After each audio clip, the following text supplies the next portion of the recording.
Okay, good. Can you say beep? If sorry, Can you say beep? beep. Good. It's midnight start. It works.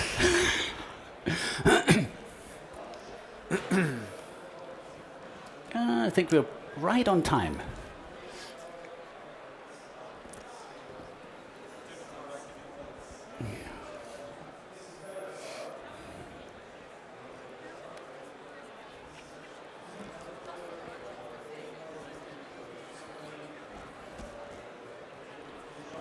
Where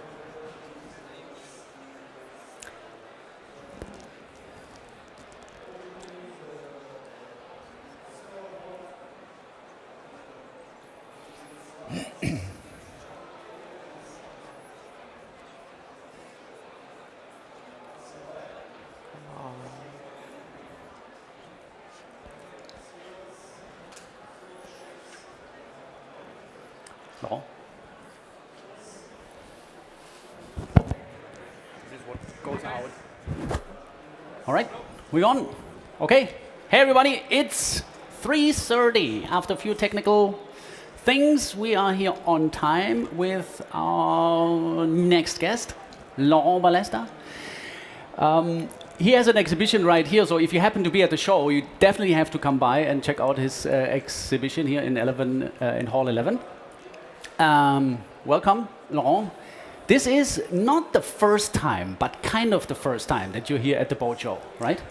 I mean, as an exhibitor, yeah, first time. I came as a single diver, a simple diver, a long time ago. I had a very good remember here 7 years ago when I received this very prestigious prize, the ANSAS Award, for what I did with the coelacanth dives. But I never came back from 2013. Yeah. What's the reason?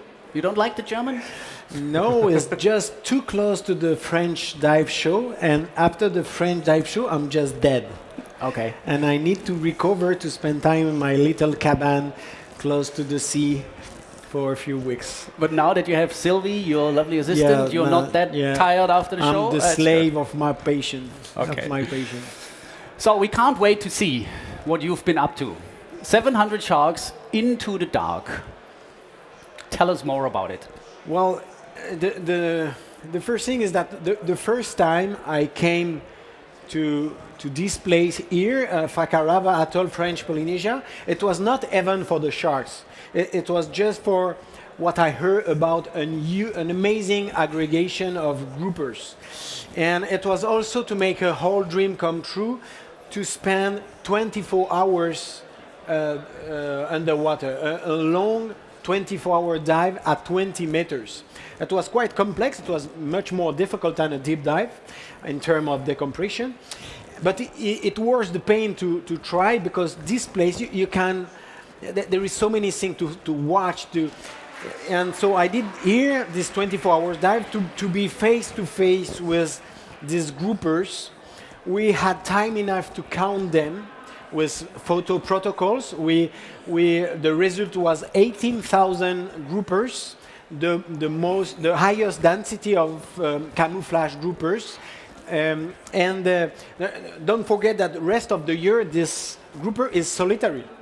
Suddenly there are 18,000. So they spend the day to fight all the day during. They never stop. Sometimes the fights are so fast that they keep stick mouse in mouse like that. That can be very dangerous for them. And I remember this 24-hour dive when the night arrived. I went in the water at 3 p.m. The night arrived. I didn't felt the 3 first hours. That was so fast. And I thought, I was quite stupid. I thought that all my night would be very quiet, with only some nudibranch and mollusk and crabs. And I discovered that I won't be alone by night, followed by this shark escort. And to be honest, during the first year, because then we went back 5 years, but the first year I just spent my time to escape from that. I was scared, and then I spend my time, every time there is more than 10 sharks, I ran away. So I just swim all the night, 12 hours swimming, 21 kilometers. We follow me with the GPS. And when the morning arrived, finally, even if I didn't see nearly nothing, I understood that something happened during the night. All the shark was like that. A lot of shark was with kind of big injuries like that. And another time I was quite stupid because I thought that because the other species, the other fish, doesn't have this kind of injury. So I thought, oh, it's maybe because the groupers are maybe weaker than the other species or not enough clever to. That was completely wrong. It's because they are strong and that they are the only one able to escape from the shark when they are bitten. The other one, they are just eaten. And they are an incredible capacity to recover. Here, this one is nearly finished, the injury. And look at this one. Half his head is missing. And look, it's perfectly clean. It means that it's not coming from this year. It means that this injury was made the year before. And it's still here, with the other fighting from the morning to the evening, every day, every week, until the D-Day, the day where the female are like that with this huge belly full of eggs. And at this point, the male changed the pattern. They put the gray suit of serious business. That changed completely. They start to really became gray. They bite the female. They don't let the female anymore. They really stay with her all the time, until the moment in the very early morning, it's still night, the moment where the female go to jump and spawn. And at this point, of course, all the male came around the female and try to fertilize the eggs during this very, very fast ascent. 1 second, boom, boom, that's done. And it's quite hard to understand what really happened. It's so fast. And it looks to me very weird because I think, why such a mess, such a collective mating? Why do you fight during weeks if at the end everybody can have a chance to reproduce? And it's because I was wrong. If you see sequence by sequence the image, every time at the beginning it's only one male, one female. It means that the male didn't win the exclusivity of a female. Just a priority, half a second priority. That's the result of fights during weeks. Because in the second half part of the other male came and tried to, but they are opportunists. They lose the fight, but they came also and tried. In the early morning, it's full of eggs everywhere in the pass, in the channel. It's just full of eggs. And then the day comes, someone are a bit late, but the current is changing, so it is really useless to spawn if the eggs go inside the lagoon. The eggs has to go outside. And then, as the second step, all these blue little fish came, not to attack the groupers, but to hit on the fish, on the eggs. They came, it's 100,000 of them coming to hit on the eggs before the eggs are just thrown away in the current. The day before, there is 18,000 groupers. The day after, just few of them, no more. Only the one too weak to live. See you next year. They just came once a year in the place, few weeks, half an hour spawning, and nothing else. And so we did the same. See you next year. Because to be honest, the spawning picture, he asked me 4 years. First year, I did one shoot, not really interesting. Second year, nothing. Third year, nothing. We missed the event. And he asked me the really fourth year to just understand when, how, the moment of the moon, the moment of the tide, the moment of a lot of parameters. So we came back. It's not a big deal to come back. It's such a nice place.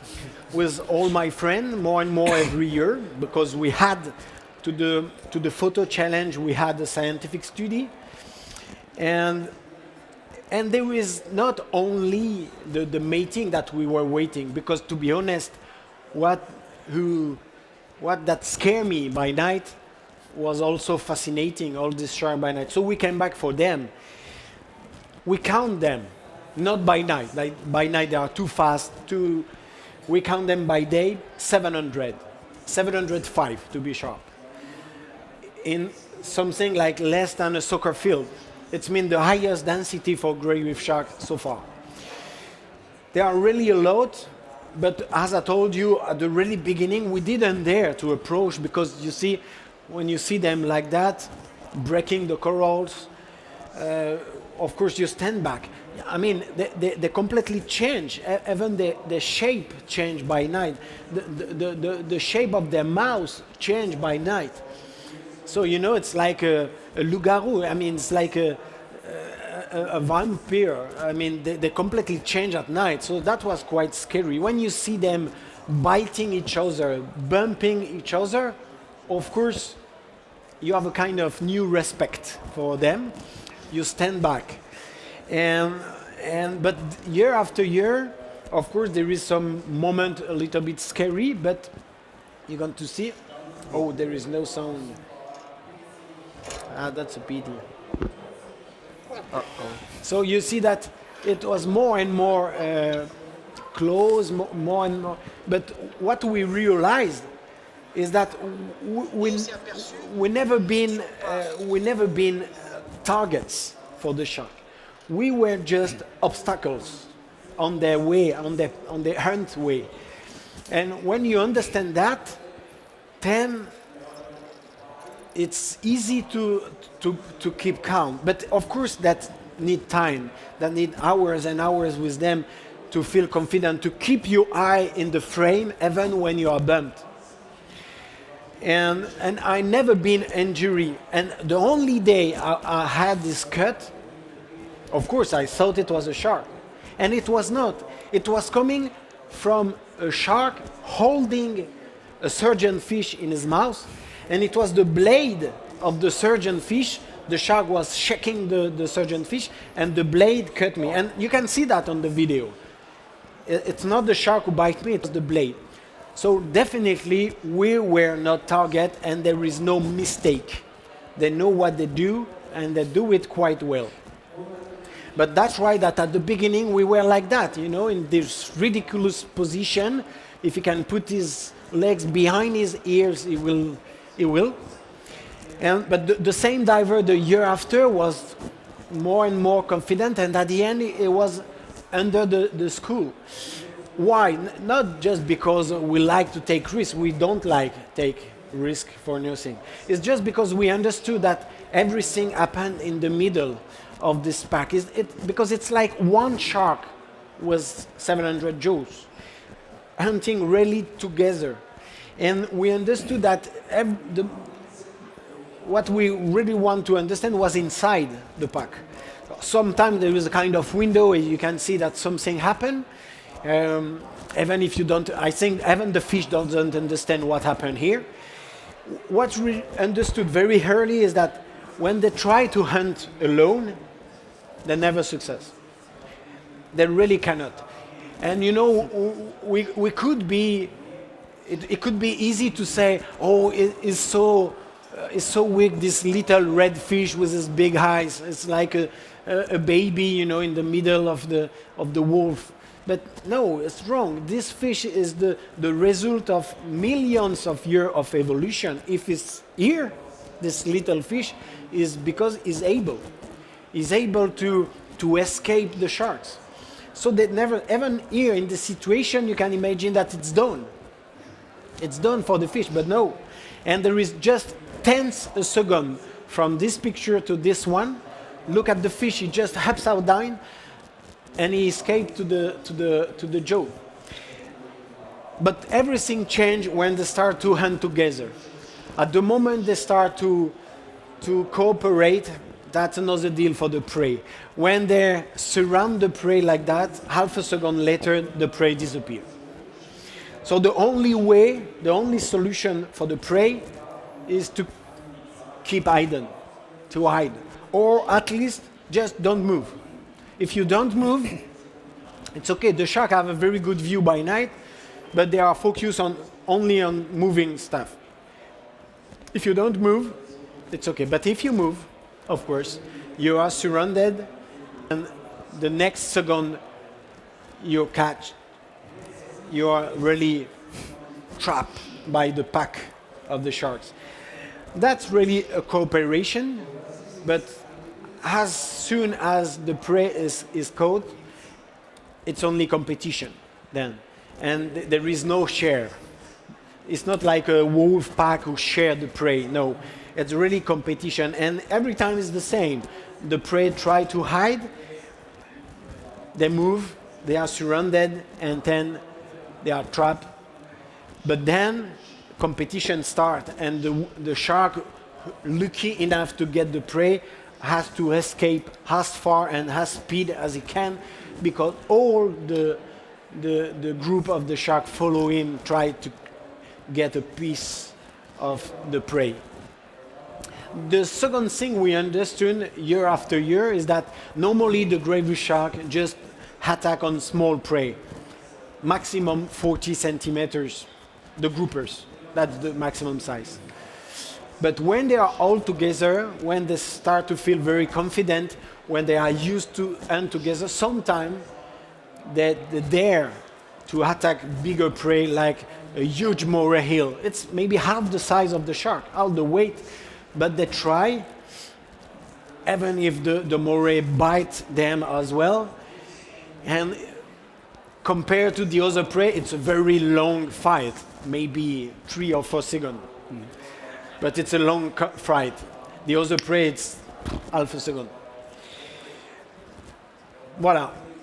To make all this picture and some others, he asked us first to feel confident. It means what I say. Understand that we were not targets, just obstacles. To understand also how the shark hunt, how the prey escape.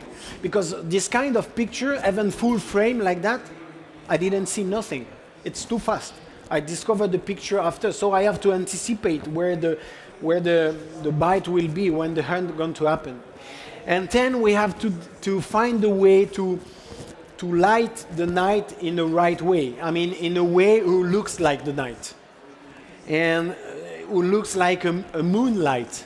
And he asked me a lot of time to design this kind of very sensitive light.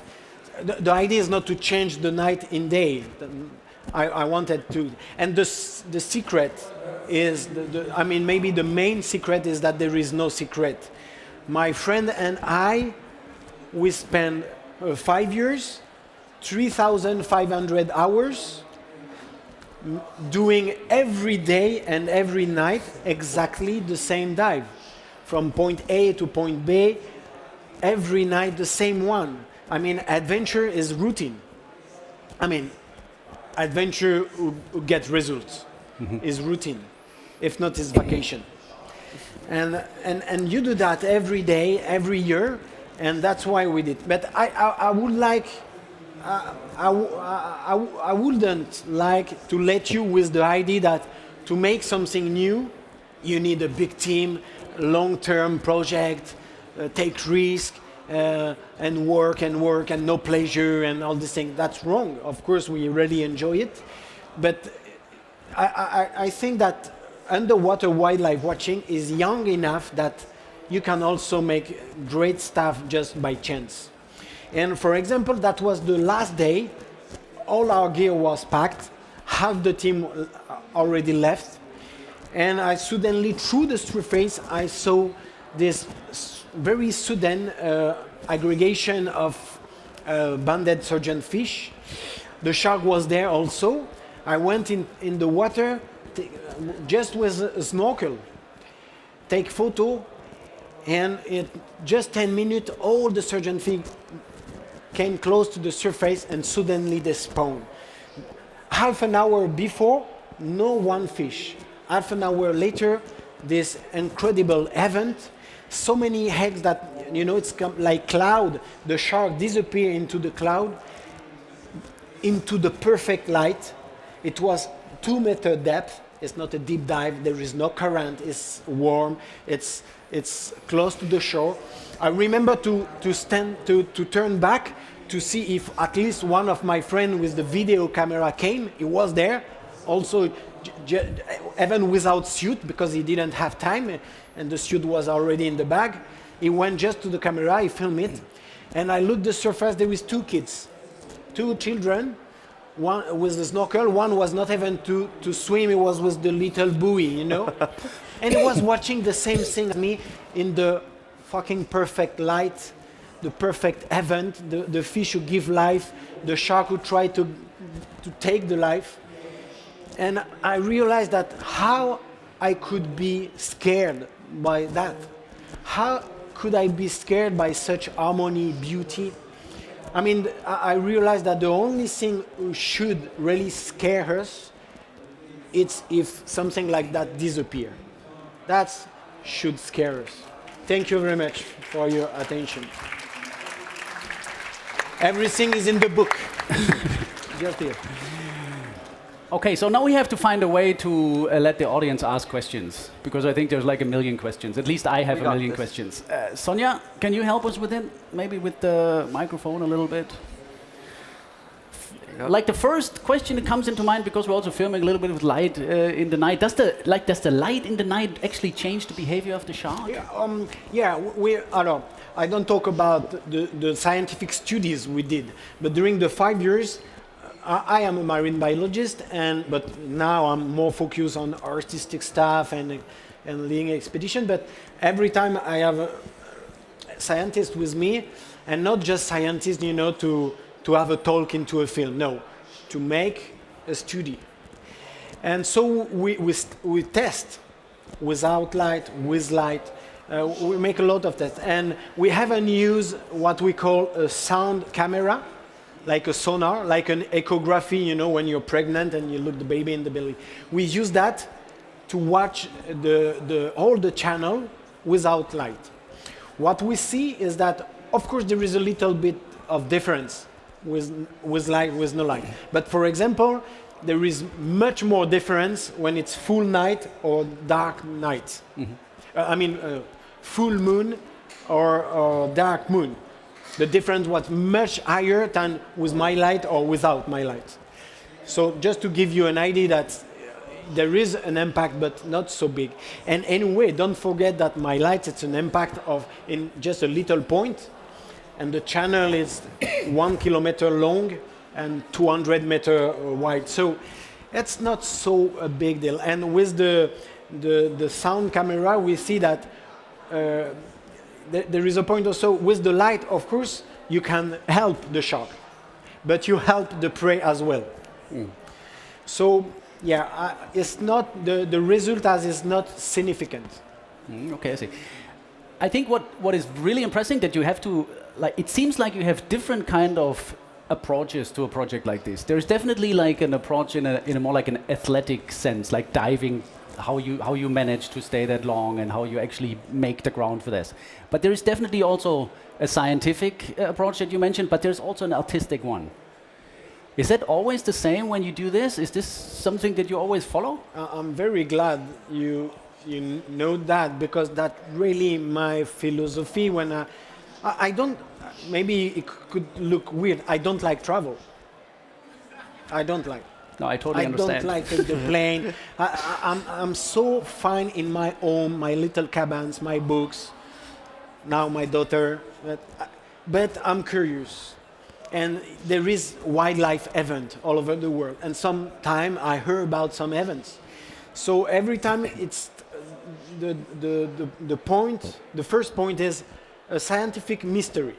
Something that we still don't know, we don't understand. So here it was first the grouper mating, spawning, never report, never understood. And of course the shark pack, how they can, if the shark together or not. That was the scientific mystery. Most of the time, to answer to the scientific mystery, you need a diving challenge. Can be a deep dive in cold water, into a cave, that's the worst, like in Antarctica. So the diving challenge, but of course I enjoy that. It's adventure. Sometimes we spend a full year to find the right protocol to design new equipment. So the diving challenge at the second point. And of course, there is the idea to come back with new wildlife images. So that's the tree value. If there is not the tree, I don't go. I really prefer to wait. There is a lot of places that I'm curious to go, but I don't know what to do exactly. What can I bring back new? If there is no answer, if it's just to enjoy the manta ray of Maldives Island, I don't go. So many other people go before, do incredible stuff. So I really need something that, a kind of hope that I can do something new. Okay. Don't be shy, guys. Huh? If you have any questions, just raise your hand and Sonia will come with the microphone. And the same, obviously, on the internet as well. There's the first one. How did you do that such a long dive? I mean, 24 hours with a with a rebreather. What was the concept, the profile? I mean, the quantity of oxygen, scrubber. It's more technical. I hope that everybody will enjoy. But first of all, if you spend 24 hours at 20 meters, it's what we call a saturation dive. It means that you are full of gas, helium or nitrogen, no matter, but you're full. So it's mean when you are at the saturation point, it's mean 20 hours of deco, 1 hour, 1 meter. That's the rules of saturation. That's the rules of saturation dive for industry, for deep dive mainly. And my friend and I, we were sure that there is other way. I mean, this kind of rules is okay when you have no choice of gas. When you make a deep dive, there is no choice. You have to have small oxygen rate and high helium rate. You cannot really move from that. But when you are at 20 meters, you have a lot of gas cocktail. I mean, you can use nitrox, helium, trimix, a lot of things. So the idea was to use this change of mix at the right moment of the dive in order to make a decompression without to ascent. So during my 24 hours, I start decompression at 15 hours, but I don't change my depth. So I continue watching, taking photo. I just change the mix I was breathing. And so of course I start with pure heliox, only helium oxygen, with a very low level of oxygen, no nitrox on long exposure. If you make 24 hours, you cannot breathe nitrox, you're going to burn your lungs. So very low oxygen. One problem is that after 1 hour, you have already 5 hours of deco if you want to go out. But anyway, the idea is to stay.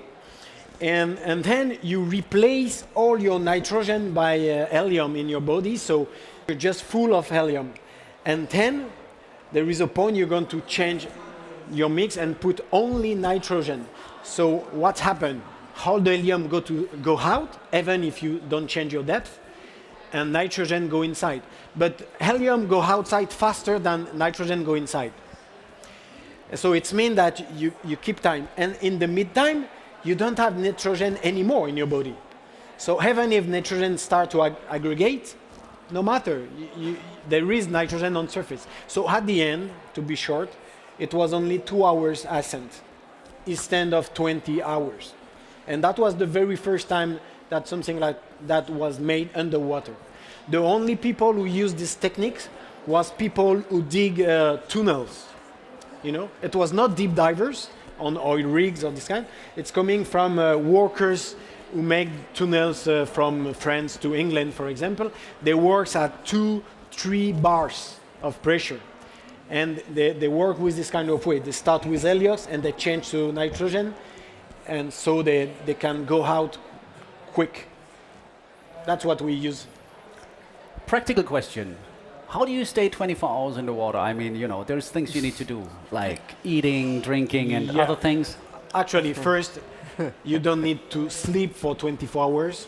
Yeah, that's okay. Okay, everybody make one day a long party until the morning. You can do that. You don't really need to eat into 24 hours. Even if I had some incredible Switzerland cheese, so I ate a little bit. I remember at midnight exactly, I was eating Gruyère from Switzerland at 20 meters into the dark. I said, what I am doing here? But that was more for fun and for the film than for the reality that I was hungry. I was not hungry, but I did. The only thing you have to do is to drink. So I have some soft bag.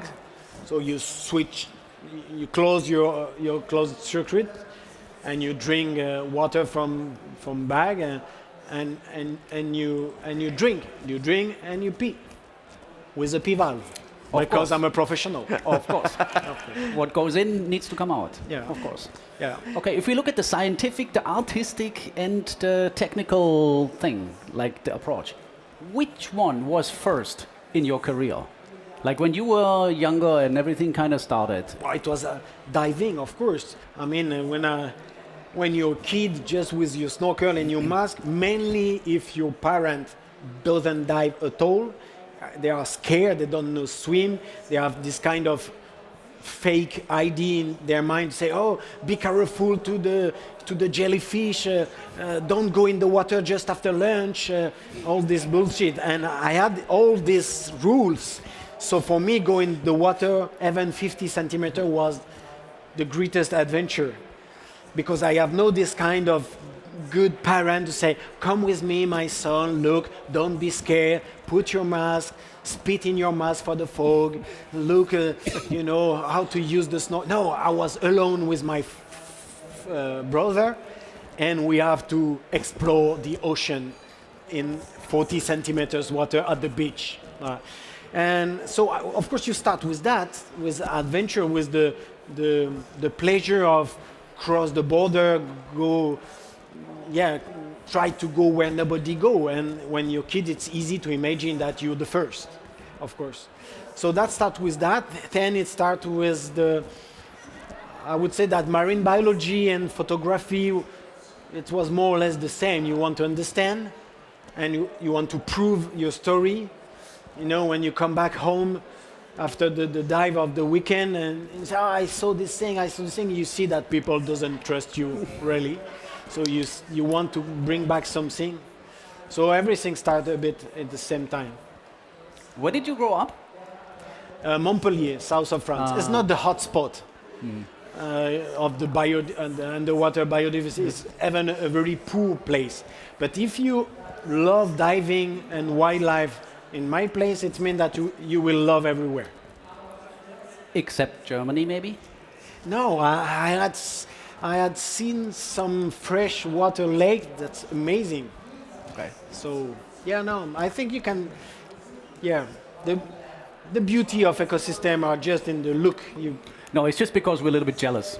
You know, we don't have this kind of not so great coast that you were talking about. We but don't look at the dive show. It means that there is a lot of divers. Yeah, it's kind of a mystery, isn't it? Yeah. Like, how is the world's largest water sports event in a place in wintertime with no water around? No, sorry. There's it's a very big show about water sports. We don't have much water, and it's in the middle of winter. Yeah, you're right. But it still kind of works. So with this project, because we see a lot of like GOMBESSA 1, 2, 3, 4. You know, is this that like was 4? This is GOMBESSA number 4. So this is actually accomplished. Yes, it's done. Yeah, it's done. Yeah, every year when June arrives and I see the full moon, I would like to be there again. But it's done. Okay. Anything coming up next? The next one is done. But the books and the film are not yet edited. It was last summer. It was also a very whole dream because I dreamed for this project 18 years ago, and I never succeeded to make it true. Because I wanted as I told you, my specialty is deep dive, deep ecosystem in Mediterranean Sea. And I was used during the last 20 years to go deep, sometimes very deep until 200, but for a couple of minutes and hours of ascent. I remember when I reached 200 meters, it was for 5 minutes, and 10 it was 6 hours deco. When I was with the coelacanth, it was 30 minutes at the bottom, 5-hour deco. So it's very frustrating. And 18 years ago, I had this idea that I never success to figure out. It was to use a way, if the problem is the ascent, the solution is no ascent anymore. So to use saturation station. The thing used by commercial divers on oil rigs, for example. And I wanted to use a saturation station in order to be able to stay as long as I want at the bottom. And when it's done, you just go back in the bell, in the station, you sleep, you hit, and you go back. It's only one dive during weeks, and you make the decompression only at the end in your bed during 4 days. But it's only at the end. The thing is that I wanted this thing, but I wanted also keep my freedom as a diver just with the rebreather, because normally the commercial diver, when they go out of the bell, it's with an helmet, with a big umbilical, not having fins. They have just to work just below the bell. And the idea was, of course, to mix this kind of dive with our way to dive with rebreather. That's why it asked me so many years to figure out the solution and also to find the money, because that costs a lot. But we did it. We spent last summer 28 days at 120 meters. Wow. 3 friends and myself in a 5 square meter station. Still friends? Still friends. You have to be sure of them before to be more or less sure of them at the end. Yeah. But it works. That was amazing, and I'm very impatient to show the movie and the book. Yeah. Okay. Great. Time is running. If anybody has a question, then now is the time. There's a few questions on the live stream. Okay. But just in the interest of time, the main thing people seem to be worried about is the safety. And safety with the sharks? Yeah, you mentioned that you were seen as obstacles, but people are still a little worried in terms of if something did happen, touch wood, nothing did. Yeah. What sort of precautions did you have in place? So you have to that's a good question, because it's important to say what happened now down there. Sure. So when we discovered the place, 2014, I mean, we didn't discover the place. The place was well known with a lot of divers coming, but nobody dove by night. And just because of the 24-hour dive, I had to test by night. And we discovered the shark hunting together. But at the beginning, as I told you, I was scared.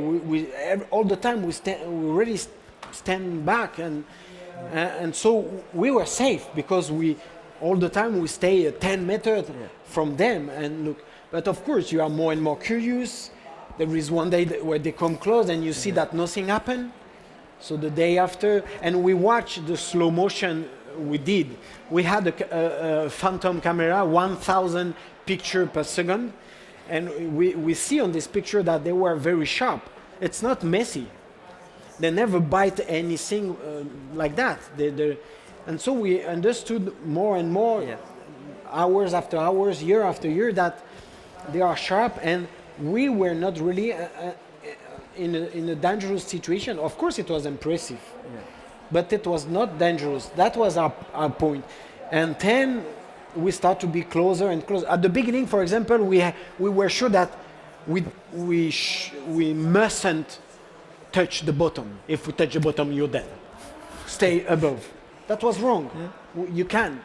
But the thing is that you have to really keep calm.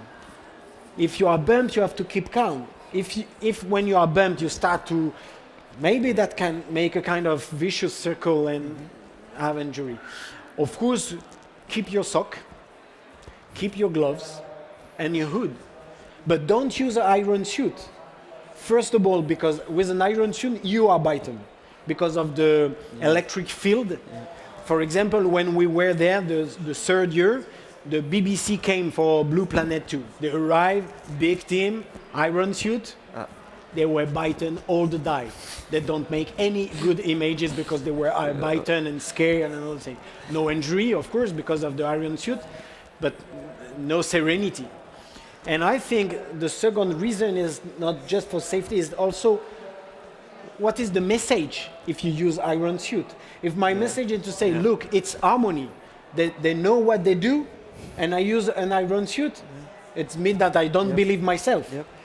So that's also why we, step by step, decide if we go further, but in a natural way.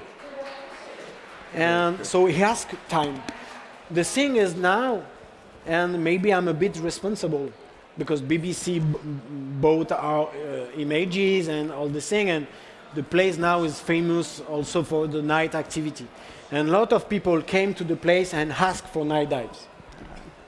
Night dive was never done, never proposed to people.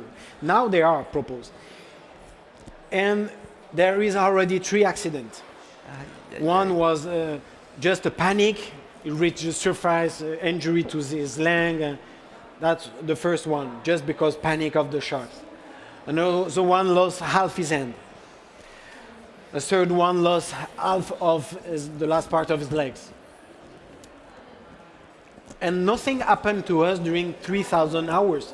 But just because we went really step by step, even when we came back after 2 years, 4 years, during the first night, we are scared again. You know, you need use. So you cannot arrive in Fakarava, you know, for just 2 days and then you take your boat, another atoll, 2 days, another place. You cannot arrive here and say, I want to make the same dive and the same photo I saw. And anyway, normally, the rules now is that it's forbidden. But of course, people want, so sometimes dive instructor propose. But at least keep your sock if you do it. I can understand that it's very attractive, but keep your sock. Good. Yeah.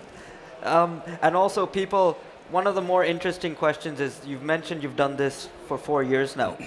And you said that this is, you've now finished it. Yep. But if you could go back and do it again with an additional year, what would you do potentially differently? Well, I know exactly what I would like to do if I go back. During 5 years, we study how the shark, how the groupers reproduce, and how the shark hunt on the grouper reproducing. So now it's just another step is to watch the gray reef shark mating and how the great hammerhead hunt on the thing. And that's what we try the last year, the 5th years. I did the book after the 4th years, but we went another year, so it was 5 years. And we had nearly the mating of the gray reef shark, and we had the great hammerhead, not hunting, but at least around the gray reef shark. And you know, the great hammerhead in this place is not this kind of great hammerhead turned into a pet in Bahamas, you know, where they are fed every day with 100 kilos of fish.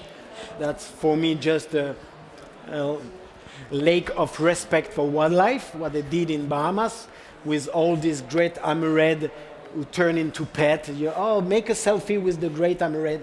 Here in Fakarava, the great hammerhead is very wild, very shy, and when he's here in front of you, that means he really decide, and it's very impressive. It's 5 meters long. You never see them. When you see them, it's just 1 meter from you. Wow, it's really impressive. I do some dive in Bahamas a long time ago. Yeah, of course. But that's something else. And they are very, very shy. So we try, but we didn't success.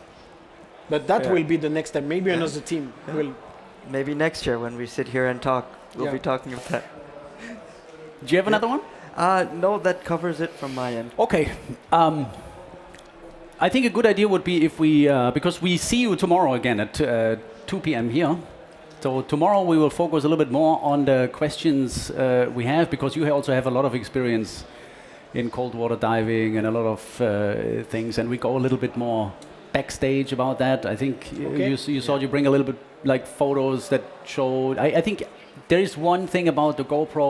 Yeah, we can do that. Show that tomorrow. You know, I think there's the matrix effect. Yeah. definitely more that we can talk about tomorrow. So it definitely makes sense to tune in tomorrow again, because we see a little bit more in depth about behind the scenes.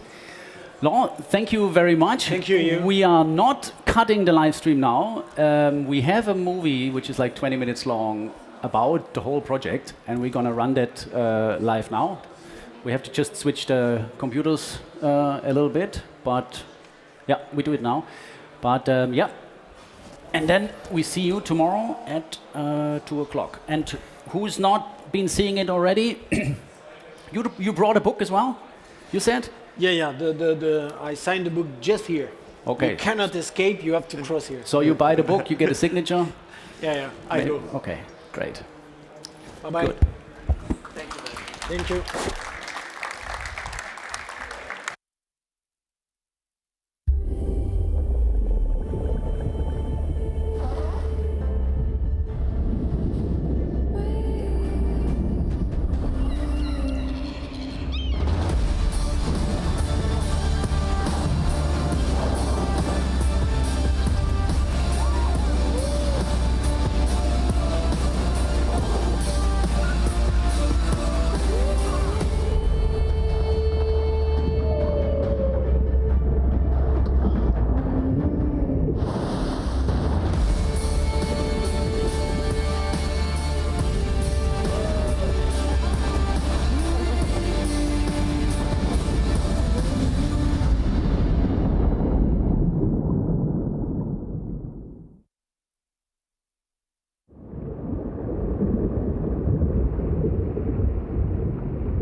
Je les entends, ils arrivent.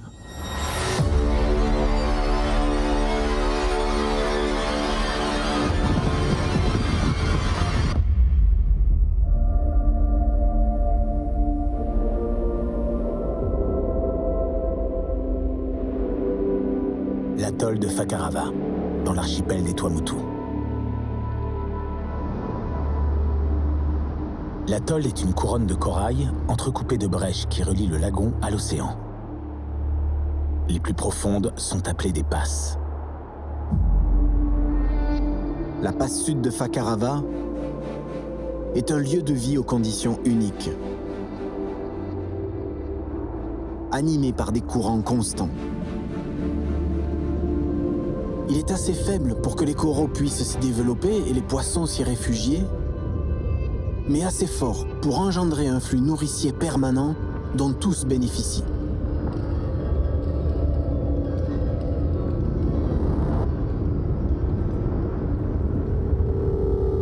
Comme chaque année, à la pleine lune de juin, 18 000 mérous vont se rassembler ici. Ils viennent dans les passes pour se reproduire.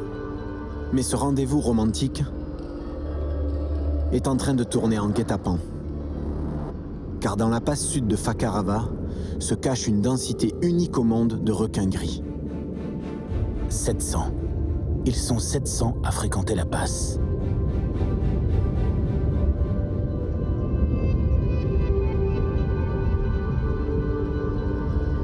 Je m'appelle Laurent Ballesta.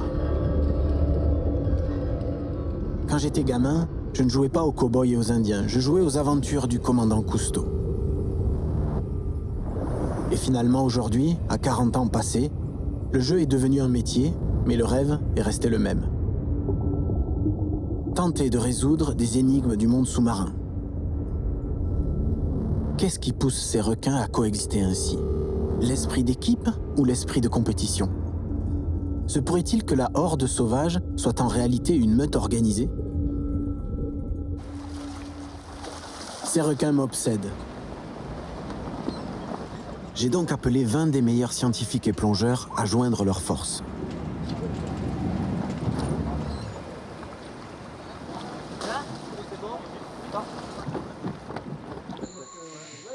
Nous avons installé un QG scientifique sur l'île. Yanis, Johan et Charlie, ils veulent savoir à quel moment les prédateurs se mettent en action. S'ils quittent parfois la passe, si certains restent ensemble, s'il existe des leaders et des suiveurs. Beaucoup de réponses viendront de ces puces électroniques qu'ils vont essayer de leur implanter dans l'abdomen.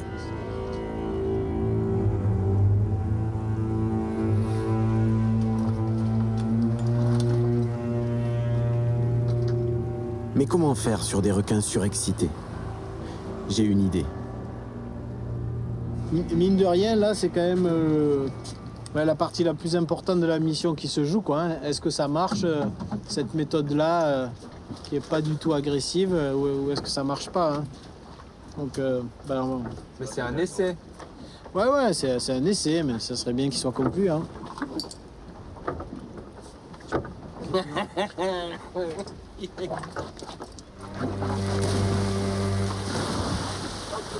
Allez, bonne chance.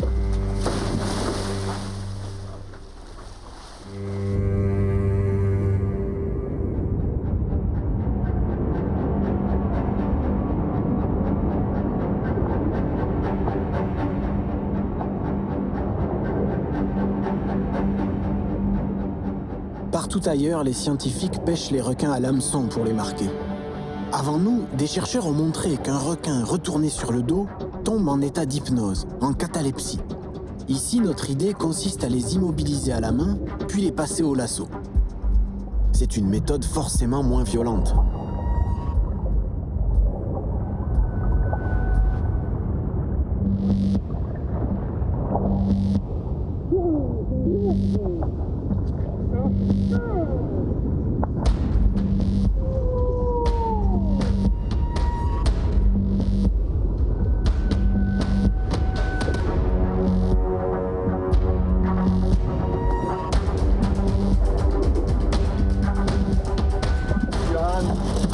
Watch out, Yanni. I'm going to put it on the other side. Watch out. Yeah, here.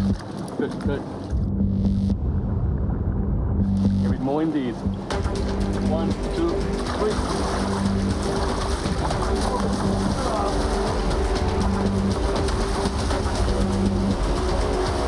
There goes the...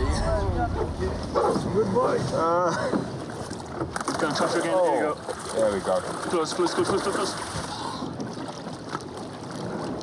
Donc lorsqu'on retourne le requin, en fait, ça le calme et ça nous permet de travailler beaucoup plus sereinement. So, although these incisions look quite dramatic, there's a few things to keep in mind. They're naturally adapted to having a lot of damage. So we have caught sharks a couple days after tagging, and the wound is already healed up.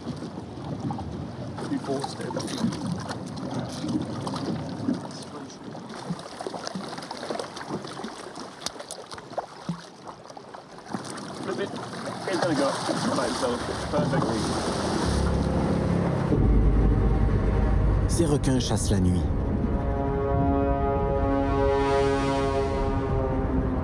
De jour, les poissons sont trop alertes. La nuit, les poissons à moitié endormis voient moins le danger arriver.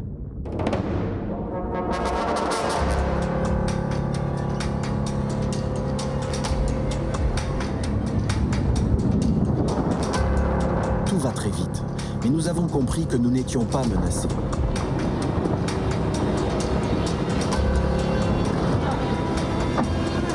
Seulement des obstacles sur leur trajectoire.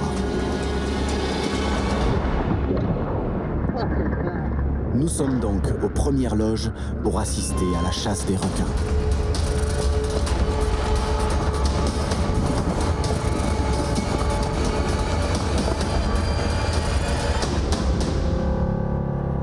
Une murette renne de cette taille, aucun requin gris ne l'attaquerait tout seul. Mais la horde, elle, s'autorise cette audace.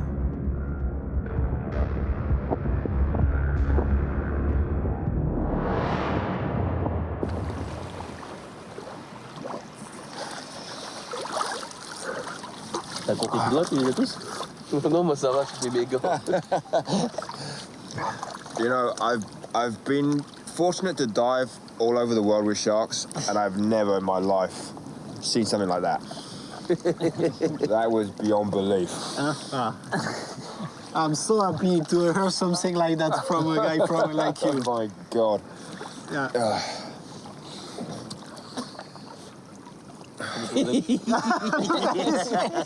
I mean, in 25 years of diving, I've probably seen predation, like one predation event, maybe twice. Here? That was. Don't ever know how many. I stopped counting. Yeah, you stopped counting. Yeah. Unbelievable. Insanity, man. It was just like.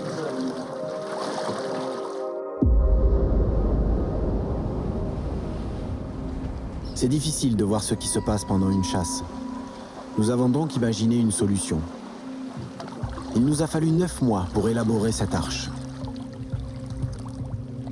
L'arche d'image, c'est le mariage de la photo et de la vidéo.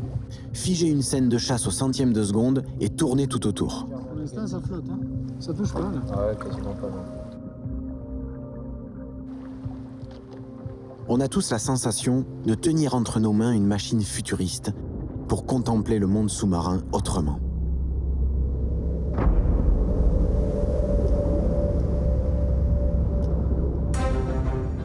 L'arche remplit enfin sa mission, comprendre ce qu'il se passe au cœur d'une attaque. Le rabatteur à droite, le profiteur à gauche. La proie peut s'échapper une fois, 2 fois, mais pas indéfiniment. Cette coordination, c'est un mélange de coopération et de concurrence. On se surveille plus qu'on ne s'entraide, mais ça marche. Si l'un échoue, l'autre en profite.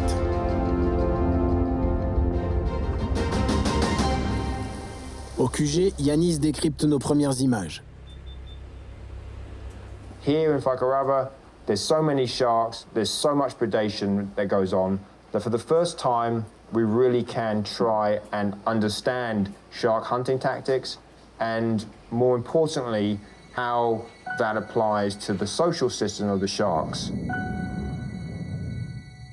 Le requin, s'il est tout seul, rate la majorité de ses attaques. Solitaire, il reste maladroit. L'équipe va démontrer que son salut repose dans la horde. L'analyse de nos images révèle que la horde réussit 25% de ses attaques. En comparaison, une meute de loups, pourtant si réputée, n'atteint que 14%. Même si les loups, à l'inverse des requins, partagent leur proie. Mais à Fakarava, où les proies abondent, tôt ou tard sont rassasiées toutes les mâchoires. Tu vois, Joanne, ça c'est l'idée qui nous est venue. On a commencé vraiment à rentrer dans la mêlée, on s'est aperçu que souvent il y avait ça dessous. Tu avais les mamarous, enfin les pointes blanches, ouais, qui eux sont vraiment capables d'aller fouiller le corail. Et chaque fois que ça s'agit dans le corail, alors les requins gris se tiennent au-dessus. Ah, c'est toujours les premiers. Hein. Ben, c'est ça, hein, chaque mêlée, ouais. Et après, il y a deux issues. Soit le requin corail trouve sous le corail une proie à sa taille, il l'avale sans même sortir du corail, et les requins gris en rien. Soit il débusque un mérou, quelque chose de trop gros pour lui, et ils sont tous à l'affût à attendre que ça soit débusqué parce qu'eux savent pas le faire. Cette relation d'opportunisme dévoile une nouvelle facette du fonctionnement social de la horde. C'est un résultat d'importance. La horde est capable d'exploiter les atouts d'une autre espèce.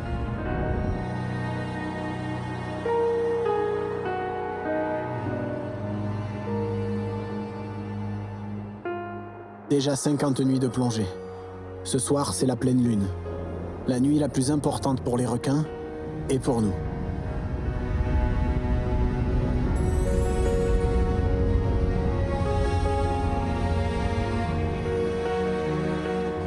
La caméra de surveillance donne l'alerte. Les méros reviennent en masse. Ils sont solitaires toute l'année, mais se regroupent pour leur ponte annuelle. Ils connaissent l'heure du rendez-vous depuis toujours, la pleine lune de juin. Tour à tour, des dizaines d'espèces de poissons arrivent depuis l'intérieur du lagon, comme si elles avaient croisé leurs agendas. La passe déborde de vie. Tous se positionnent aux portes de l'océan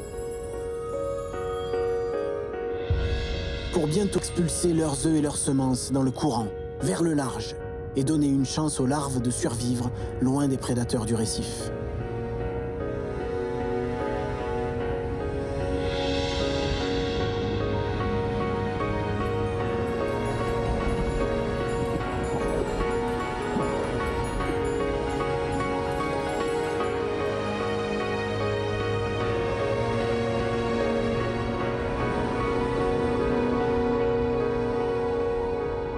L'attaque arrivera cette nuit, depuis l'intérieur de la passe. Le compte à rebours du massacre est lancé.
Autour des proies, les requins convergent en spirale.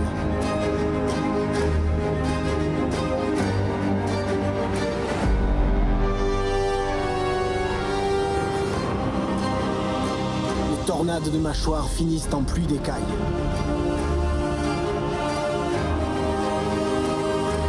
Mais le plus exceptionnel reste à venir. Le paradoxe de la pleine lune, c'est qu'à minuit au zénith, elle illumine les fonds marins.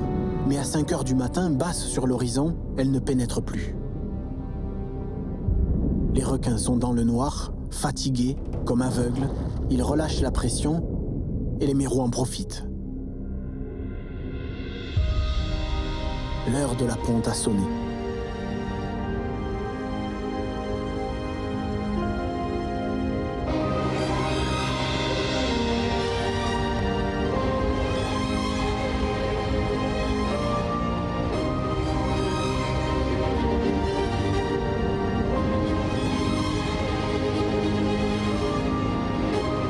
Les requins ont évolué, génération après génération, toujours plus efficaces, mais les proies aussi ont évolué. Les mérous, par leur vitesse et leur timing parfait, ont appris à pondre au moment opportun. Toutes ces ruses, ces adaptations, montrent que nous avions une idée fausse, aussi bien sur les proies que sur les prédateurs. Force et faiblesse sont dans les deux camps. Les mérous sont moins vulnérables qu'on ne l'aurait imaginé, et les requins, pas si redoutables qu'on ne le croyait jusque-là.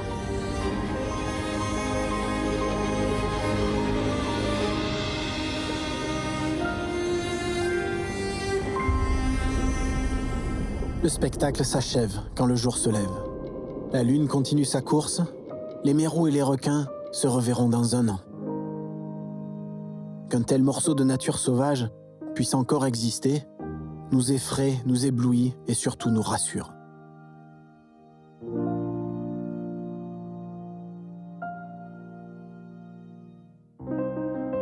« 5 mois ont passé depuis la mission, et les puces électroniques livrent déjà leurs secrets. Les comportements des 40 requins marqués sont extrapolés à l'ensemble de la horde. Déjà apparaissent des duos qui nagent ensemble. Quand la nuit tombe, ils se mélangent pour aller chasser et de nouvelles affinités se forment, comme des sous-unités de la horde. Le constat de ces complicités est une nouveauté. La chorégraphie des spirales peut commencer. Mais sur la longueur, les données révèlent quelque chose de plus remarquable encore. L'activité des requins obéit au cycle lunaire.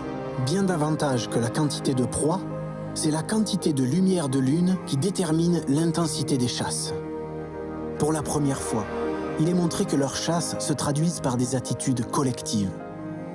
Des chorégraphies dont l'harmonie ne tient pourtant qu'à la nécessité de survivre et au hasard d'un lieu d'exception, la passe de Fakarava.